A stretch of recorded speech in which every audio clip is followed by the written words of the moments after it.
Good evening, everyone. Welcome to the Joe and Joe Weather Show. And the Joe and Joe Weather Show is brought to you by Omni True Value Hardware.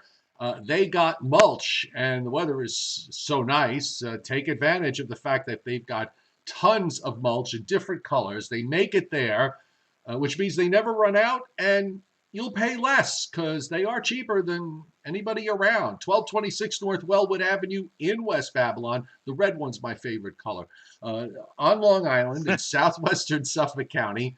And the phone number is 631-756-1125. They have the best prices in town, omnitruevalue.com. And when the time comes for holiday decorating, you go to Wholesale Holiday Lighting by Giannini, which is basically a few blocks away at 162 Ocean Avenue in Lindenhurst. 631-957-5106. Whether you want your house decorated or maybe you're in a landscaping business and you need something to fill your time up during the holidays, decorating other people's houses, give them a call.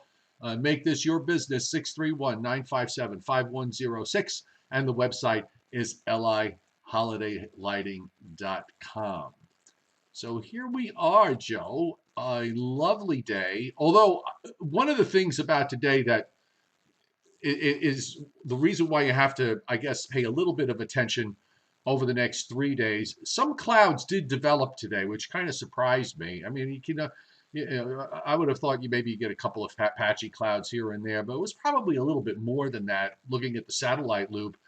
And those are those weak upper troughs that are moving through that we're going to see tomorrow and on Saturday, and then maybe a slightly stronger one on Sunday. I don't think it takes away from the fact that much of the time, though, it should be fine weather, reasonable temperatures. Should be pretty good most of the time over the next 3 days, in my never to be humble opinion.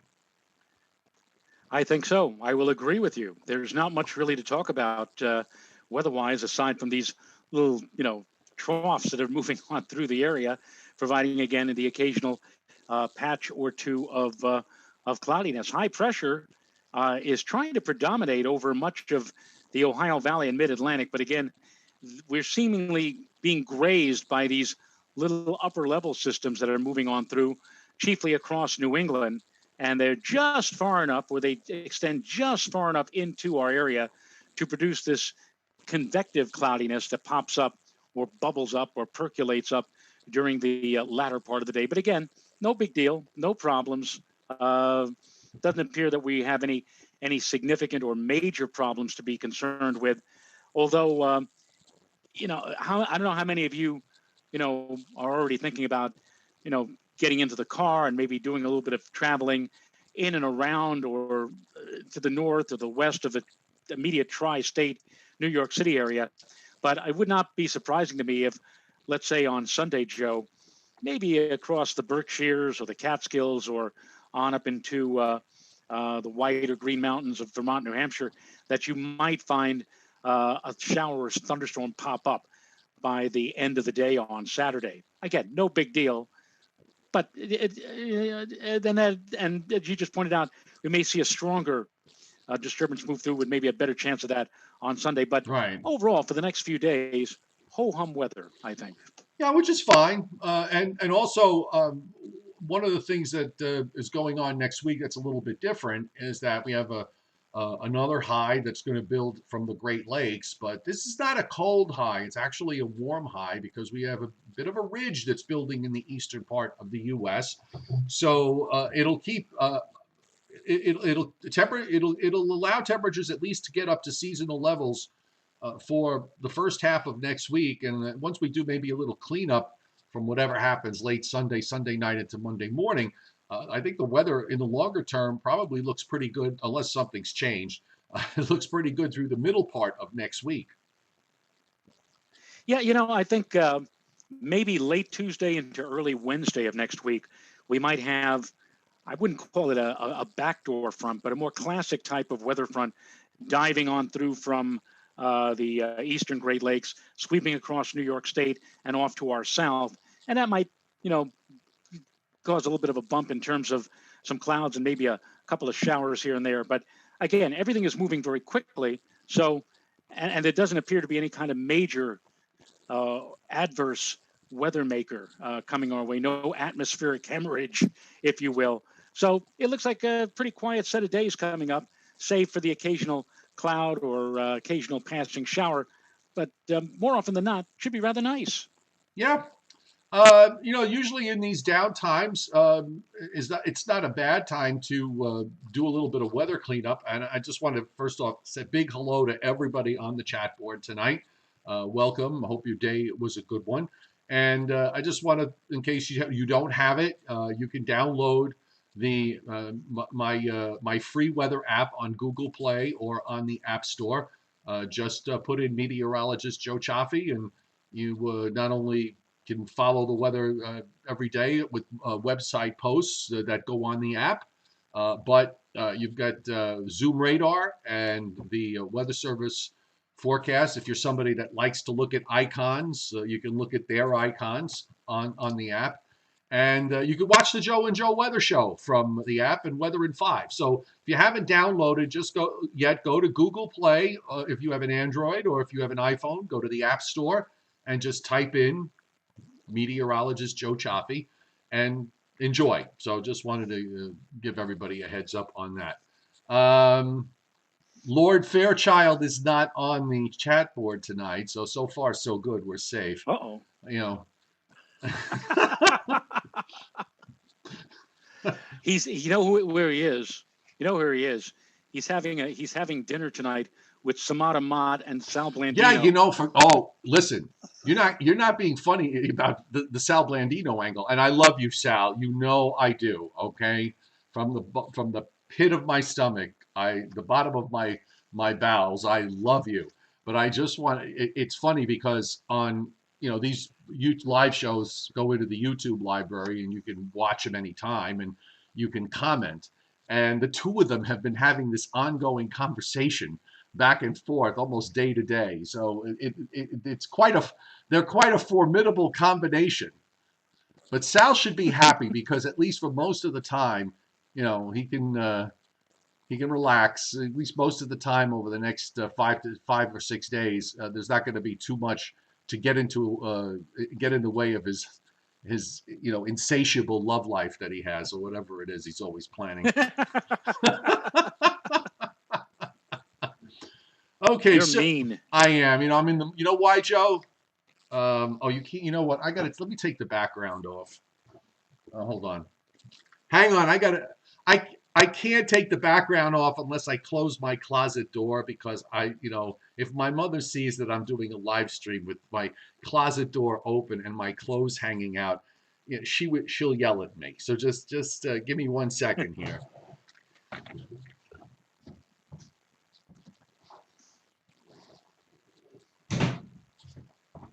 And while he's doing that, let's check the chat board and see what. Let's see. Trevor McKelvey says, "What do you think the Enzo will be for hurricane season, Joe's?" I don't like to make long range forecasts. I Yeah, was you're back. I'm back. I'm going to say I think we're going to well, we have a waning La Nina that I think it may go to neutral or just kind of stay in a very weak state, which I think is going to be very supportive for it's going to be very supportive for an above normal season, if that's the case. Well, I knew that from the latest from NOAA that the La Nina supposedly is going to be diminishing some in the coming days ahead, and maybe it might go to an El Nino before the end of the summer. No, I don't know. It may take a while. It may linger. They haven't really talked about any. I haven't seen anybody talk about long range, the people that are really into the long range talking about any kind of El Nino firing up right out of this. But hey, you never know. I mean, you never know. Bill Uber hitting super chat tonight. Thank you, William. Most appreciated as always. And at least you're finally getting some sun and keeping the sea breeze at bay in north central Long Island, at least for a little while. So hope you got your yard all in order and go play some golf for God's sake while you got these sunny days. So I'm thinking, because Trevor McKelvey says, "What do you think of the?"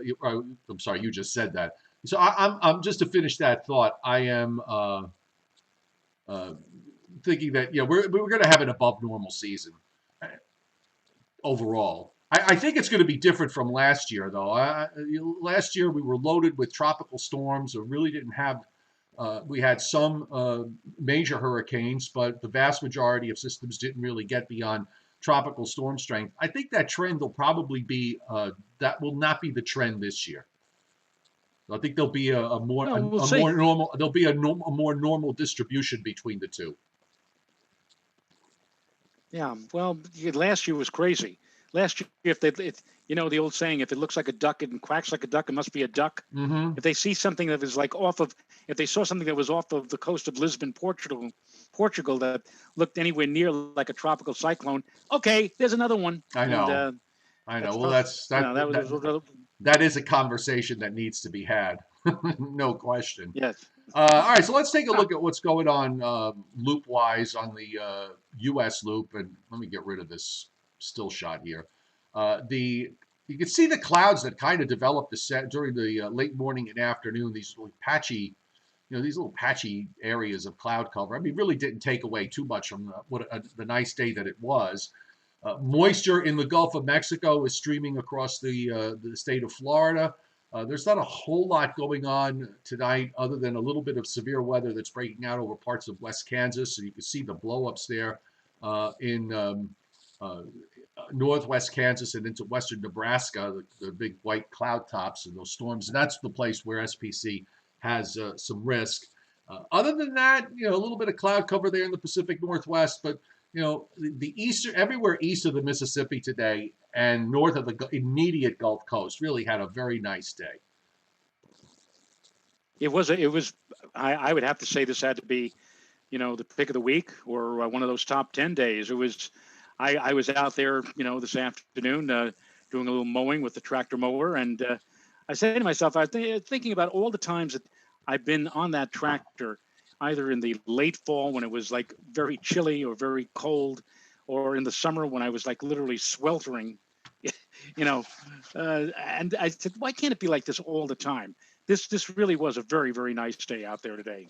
Yes, and you just a reminder that you need to go to the Tractor Supply company store, to get the blades for your tractor. Right, I was right. there. The reason why was I was there today. I had to pick up some stuff for the dog, and I was there today, and I saw the tractors that they have, and I said, "Yeah, Joe Rayo's got to go to Tractor Supply," Yes. and A and John a John Deere L110. That's what I've got. well, I've had it now for I've had it now for like 18 or 19 years. And the one thing I've always wanted to do, but I've never done, Joe, what, right and into the center of maybe town with it? no, no, just and Renata could be there with her phone or iPhone to film this or to make a video of it. I'd like to be able to do that, be on the tractor while I'm on there in my three-piece suit like Yeah. Eddie Albert in Green Acres. Oh, go for it. And like and the way have you ever noticed it on that it's on every night at the beginning of the show. He sort of bounces in the seat. Keep Yes. Manhattan, just give me that countryside. It's funny because when you look at old television shows and you see they were always, they were always basically dressed up, even in the middle of the day. Um, and I, I would criticize that, except that my grandfather every morning he would get up and he would put his suit and tie and shoes, and he would walk the 12 blocks to the Zariga Avenue train station to pick up the Italian paper, and then he would walk back the 12. The man would garden in a three-piece suit. Was that what was that? Il Progresso? Il Progresso, yes. Yeah, yeah. Oh yeah, that was I a big remember it deal. well. Yeah. Yeah, All well, right. I had an Italian grandfather too. Chuck Cardillo hit super chat tonight. Thank you, Chuck. Most appreciated. Your kind words, and hopefully you've had your last snow, and hopefully you've had your last frost up there at 3,000 feet in the Catskills. You could maybe finally put the snow shovel away. All right, let's check out the radar from Tornado HQ, and I'll bring it up. Nice full screen shot here. And you can see there's just not very much going on. We've got a little bit of action in South Florida with an east-west area of showers and thunderstorms, and another area, actually quite a few showers and thunderstorms south of Fort Lauderdale and Miami, and right along the immediate coast, and also some clusters inland. And then as we head on to the west, where we're seeing a couple of working severe thunderstorm warnings with a broken line of storms cutting across the state of Nebraska, and one little cluster in northwest Kansas, and another cluster in northwest Nebraska and into southeastern South Dakota. Little leftover light precip in the Rockies, very light, very widely scattered. The west is pretty quiet. The east is nice and quiet as well. And the folks at the Storm Prediction Center just have that area of marginal risk in western Nebraska and northwestern Kansas. And that's it as far as the risk area is concerned. For Friday into Saturday morning, we're looking at marginal risk in the southern plains and back into eastern Colorado, southeastern Wyoming. Also, notice that finger that runs from the central Appalachians northeast to basically north and west of I-95, where the Storm Prediction Center has an area of general thunderstorms there. But if they do occur, folks, we're talking about widely scattered stuff. And for day 3, which is going to cover the period from Sunday. Wait a minute, did I get that wrong? Hold on. Day 2. You got the wrong days, or No, day 2. Right, I'm sorry. Day 2 is Friday into Saturday. Okay, that's tomorrow. That's I keep forgetting tomorrow's Friday. So that's Friday into Saturday. So that's for tomorrow. Day 3 is Saturday into Sunday, and you can see the same thing. Only it cuts off a little bit further north this time in West Virginia, instead of going all the way down into the mountains of North Carolina. But it's the same idea here. It's just basically north and west of the I-95. No, I've got my mind on Sunday, and I'm just kind of thinking what SPC is going to show on Sunday, and I just realized that that's the day 4 area that they have predictability too low for day 4, 5, 6, 7, and 8. So it doesn't mean there can't be severe weather somewhere in the United States. They just don't have enough confidence in the guidance to go to put out a forecast. We're not showing a whole lot of rainfall here either, Joe. In the Northeast, down in the northern mid-Atlantic states, it's basically a quarter of an inch or less, and in some cases a tenth of an inch or less. Big rains in Texas, northward into Oklahoma, western Arkansas, southwestern Missouri, southern Kansas, on the order of 3 to 5 inches, and even a band of 5 inches plus in northeast Texas, southeast Oklahoma. The southeast is also very dry. Rainfall amounts generally under a tenth of an inch from the Carolinas down into the northern half of Florida. Just a little bit more showing up in South Florida. A little bit of action up in the Pacific Northwest. Nothing to write home about. The Rockies, the Central. All right. We should be back. Are you with me, are we Joe? back? Yeah, are we back? Are you? Yeah, I'm Yeah. here. Yeah, we took a signal hit. Sorry, my apologies, folks. We just took a brief signal hit, but basically you can see how the rain area lines up over the next 7 days. And back to temperatures, I just want to go through this really quick for the next 5 days for our neck of the woods, eastern Pennsylvania to southern New England, beginning with tomorrow, where we're looking at high temperatures tomorrow, probably in a range, most areas between 70 and 75. And it's just as warm as you go up north into New England as it is down in the mid-Atlantic states. So it's not quite an upside down day, but it does kind of have that look a little bit. And then as we move on to Saturday, we're looking at I wonder if there could be a little bit of upside here. Temperatures middle 70s. Maybe we could push these up an extra degree or two if we get enough sun. And for Sunday, perhaps because the system coming in from the west is a little bit stronger, the models, the digital forecast temperatures are mostly in the lower 70s. So they kind of shave the temperatures back a little bit. And then Monday and Tuesday of next week. Monday, a little cooler, upper 60s and low 70s just about everywhere. including up in New England and down into Virginia and North Carolina.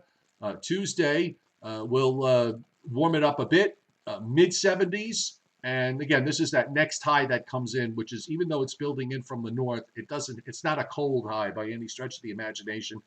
And by the time we get to Wednesday on the digital forecast, Joe, it's got upper 70s. So maybe that's a day where we could start to thinking in the longer term, if everything plays out, maybe we could start to see a couple of 80-degree highs popping up for next Wednesday.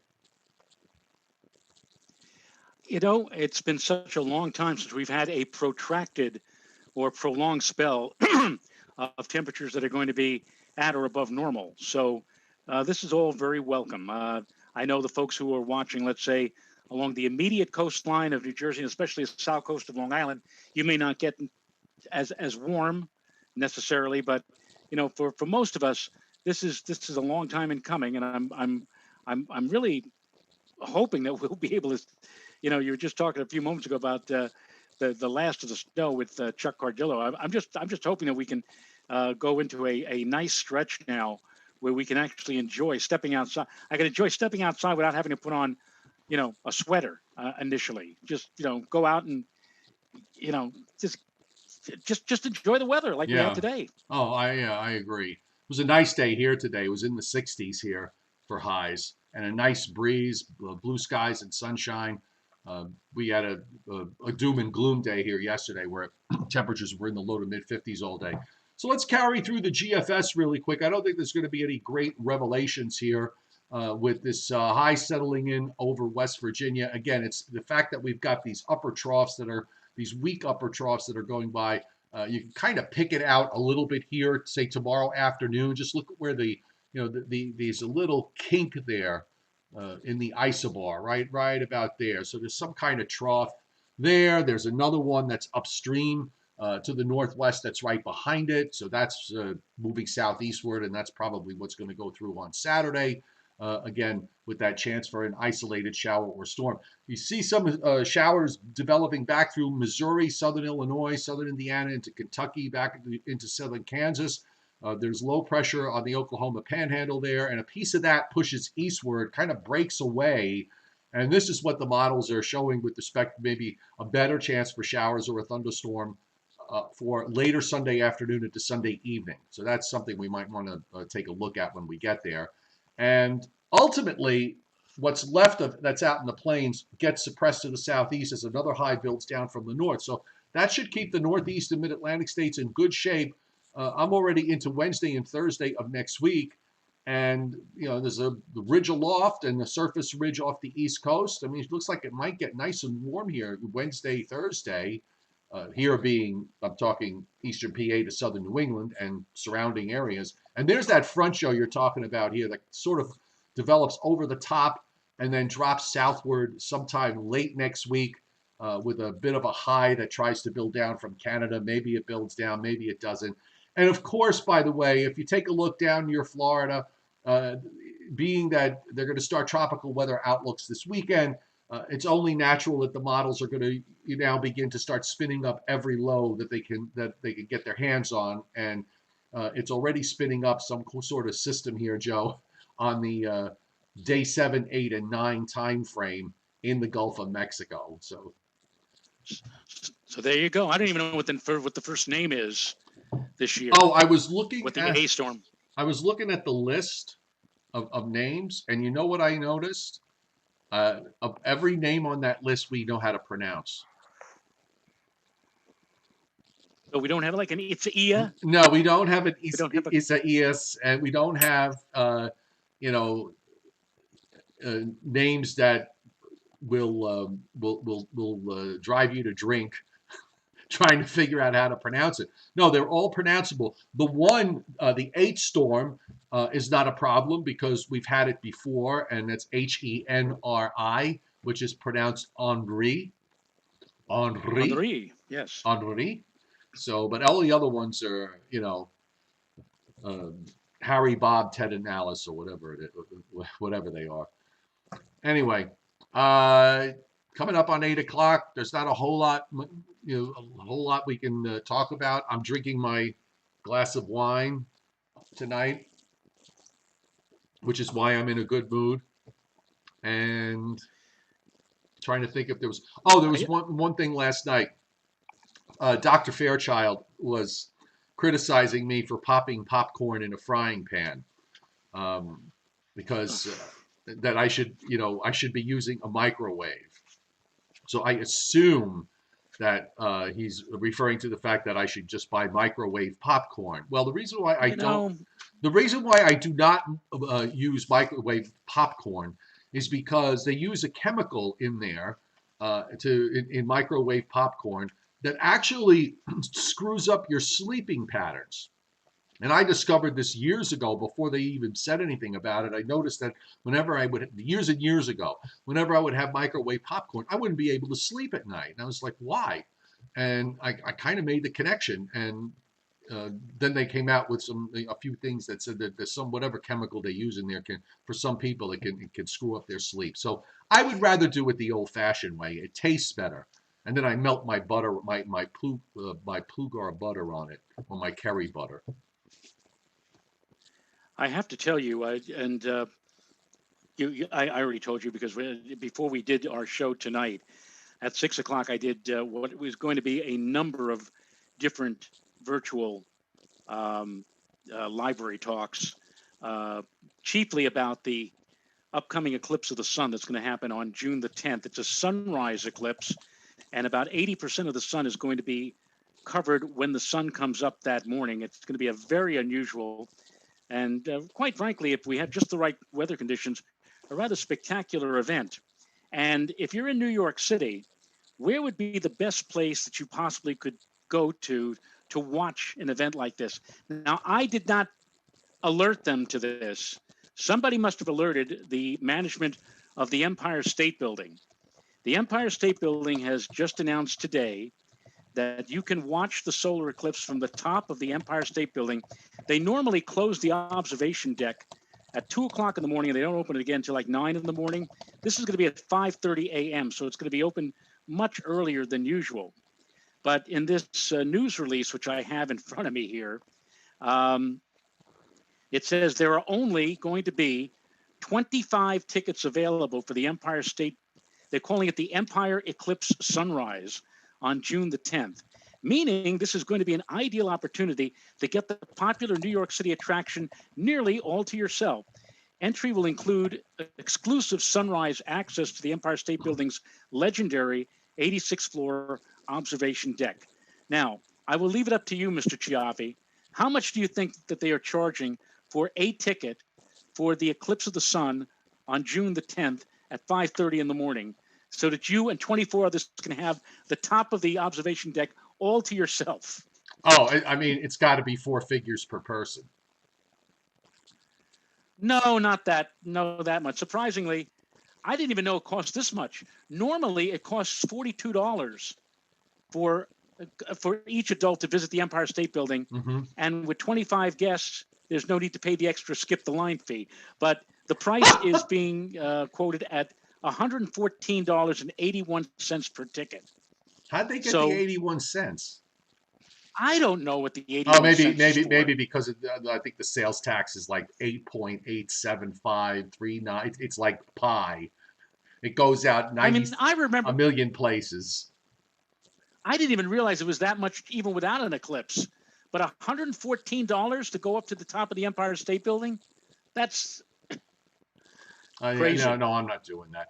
The chairman hitting super chat tonight. Good. Yes, the CDC saying we don't have to wear masks if we're vaccinated. Breaking news to the CDC: I haven't been wearing masks since I've been vaccinated. My last COVID, Chuck, I'm sorry, Scott has been working doing COVID runs at his hospital job. His last day is next Tuesday. Very rewarding at times, very sad, I'm sure. But it's great that you did this all through this pandemic. You've been doing all of this, and somehow you didn't get sick. So All through the winter, yes, on some of those frigidly cold days and on those days when there's like 10 inches of snow on the ground, this man has been doing a yeoman's job in doing that. And we all salute you, Scott. What a great job. awesome, absolutely. So you have Les Jeopardy des Brillards. Do I haven't even had a chance to open up to open them up. Hang on for one momento. Uh, I hate what they did to Facebook. Unless I have it. Oh, they're going to change it again soon. You watch. Oh, that I do have a Facebook story. Okay, and it just really, Okay. it really pissed me off. I mean, really, really, I was furious. So, I don't know if you get these, Joe, but I occasionally get on my business page. I get somebody trying to fish for my login and password. And what they do is they create a page that looks like it's actually coming from Facebook, and they sent it, and I would get it, and it would say that we are getting reports that your page is a fraud and it's spam, and you need to click on this link to identify, to identify the fact that this page is yours, and it makes it look like it's coming from Facebook. Um, but it's not, and you can tell even if you had some question that it might be from them, they usually don't spell words wrong and have improper grammar. Um, but no matter, I reported it to Facebook that it was a phishing thing. Do you know that I got a message back from them saying that this does not violate our community standards? Oh, come I'm on. not kidding. I'm not kidding, Joe. I sent it a second. I sent it a second time saying they're fishing for my information here. This is a fake site. This is a page that's pretending to be your company. Okay, and then I got again the same message back. This is not in violation of our community standards. If you don't want to see this page anymore, the one that's been sending this, hit the block button. And you wonder, Crazy. you wonder why they are they have the reputation that they have. Okay, because I use Facebook like a lot of people use Facebook in trying to, run a business with what I'm doing and what we do. And this is the response you get. So anyway, uh, I don't On know, five. Facebook, there's a honeymooners Facebook fan page, and in fact, Bill Goodman, I'm a member, and Bill Goodman is a member, and a number of people have been thrown in Facebook jail, including our own Dennis Cassia, Yes. because of a quote from one of the honeymooner episodes. It is the episode where Alice's sister gets married, and then she has a big fight with her husband, and she comes to stay with the Cramdens for a couple of days, and the line that gets you immediately thrown in Facebook jail or gets you threatened by Facebook is "All men are beasts," I know. and It, that gets you in it's out of trouble on control. Facebook. Well, look, in about 20 years, one of two things will happen. Either nobody will be talking to anyone anymore in terms of having any kind of conversation whatsoever in real world, having real world conversations, or Right. you know, or there'll be there'll be a backlash from an upcoming generation that will say, you know what, we really don't want to do this. We have to. This is not working for us. I just wonder about 100 years from now, after we're long gone, how they're going to look back at this time and this whole social media thing, and the impact that it's had. But no matter. I don't have a Briller Jeopardy, so unless I you, do. oh, you do. Okay. So what do we I do? do. What are we doing today? Hold Here's on. another Briller Jeopardy. JJ's barking. Let me see. Oh, that's nothing. It's just a squirrel is on the. Hang Okay. on. Let me get rid of the squirrel because he doesn't tolerate squirrels. Hang on. One moment. Just a minute. What? Woof, woof, woof, Oh, it went woof, away. woof, woof. Come back here and go to sleep like you usually do.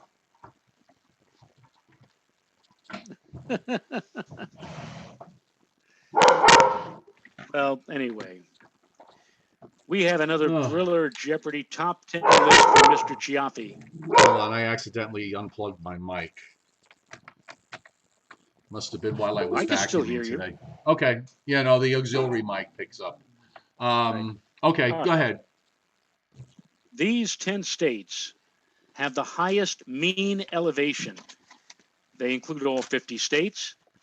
And cause I like you, Joe, this is from Mr. Briller, because I like you, Alaska didn't make the list. Remember, it's mean elevation, which encompasses the entire state. Baseball rules apply. Okay, And thank you, Doug Wetzel, for so getting super chat. let's do Colorado, Nebraska, Wyoming, and Montana.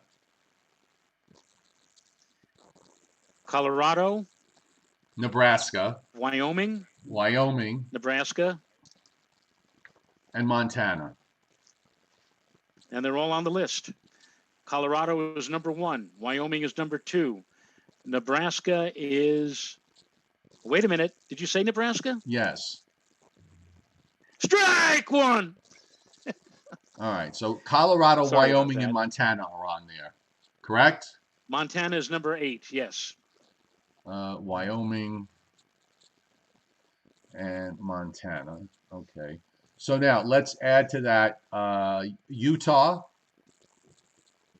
That's number 3.